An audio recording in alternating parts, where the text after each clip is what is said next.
तो नमस्कार दोस्तों, मैं हूं मिथिलेश और स्वागत है आपका फिर से एक नया वीडियो में। दोस्तों, जब एक टेलीफोन इंटरव्यू में भारतीय अरबपति रतन टाटा जी से रेडियो प्रस्तोता यानी रेडियो प्रेजेंटर ने पूछा, सर आपको क्या याद है कि आपके जीवन में सबसे अधिक खुशी कब मिली? तो रतन टाटा ने कहा कि मैं जीवन में खुशी के 4 चरणों से गुजरा हूँ और आखिरकार मुझे सच्चे सुख का अर्थ समझ में आया। पहला चरण धन और साधन संचय करना था, लेकिन इस स्तर पर मुझे वो सुख नहीं मिला जो मैं चाहता था। फिर कीमती सामान और वस्तुओं को इकट्ठा करने का दूसरा चरण आया, लेकिन मैंने महसूस किया कि इस चीज का असर भी अस्थायी होता है और कीमती चीजों की चमक ज्यादा देर तक नहीं रहती। फिर आया बड़ा प्रोजेक्ट मिलने का तीसरा चरण, और वो तब था जब भारत और अफ्रीका में डीजल की आपूर्ति का 95% मेरे पास था।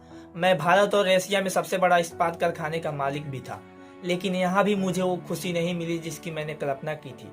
चौथा चरण वो समय था जब मेरे एक मित्र ने मुझे कुछ विकलांग बच्चों के लिए व्हील चेयर खरीदने के लिए कहा। लगभग 200 बच्चे थे। दोस्त के कहने पर मैंने तुरंत व्हील चेयर खरीद ली, लेकिन दोस्त ने जिद की कि मैं उसके साथ चलूं और बच्चों को व्हील चेयर भेंट करूं। मैं तैयार होकर उनके साथ चल दिया।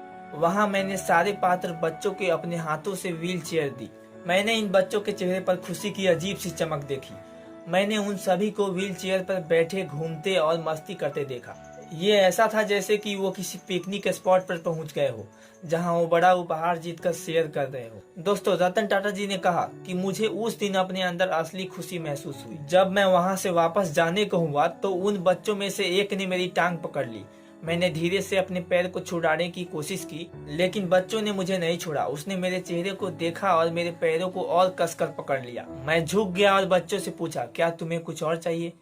तब उस बच्चे ने मुझे जो जवाब दिया, उसने न केवल मुझे झकझोर दिया बल्कि जीवन के प्रति मेरे दृष्टिकोण को भी पूरी तरह से बदल दिया। उस बच्चे ने कहा था, मैं आपका चेहरा याद रखना चाहता हूँ ताकि जब मैं आपसे स्वर्ग में मिलूं तो मैं आपको पहचान सकूं और एक बार फिर आपका धन्यवाद कर सकूं। दोस्तों, इस शानदार कहानी का मतलब ये है कि हम सभी को अपने अंतर मन में झांकना चाहिए और ये मनन अवश्य करना चाहिए कि इस जीवन और संसार और सारी सांसारिक गतिविधियों को छोड़ने के बाद आपको किस लिए याद किया जाएगा। क्या कोई आपका चेहरा फिर से देखना चाहेगा? ये बहुत मायने रखता है। दोस्तों, कैसा लगा आपको ये रतन टाटा जी के बारे में ये जानकर? कमेंट में जरूर बताना। हम फिर मिलेंगे किसी ऐसे ही नेक्स्ट वीडियो में। तब तक के लिए जय हिंद, जय भारत, वंदे मातरम।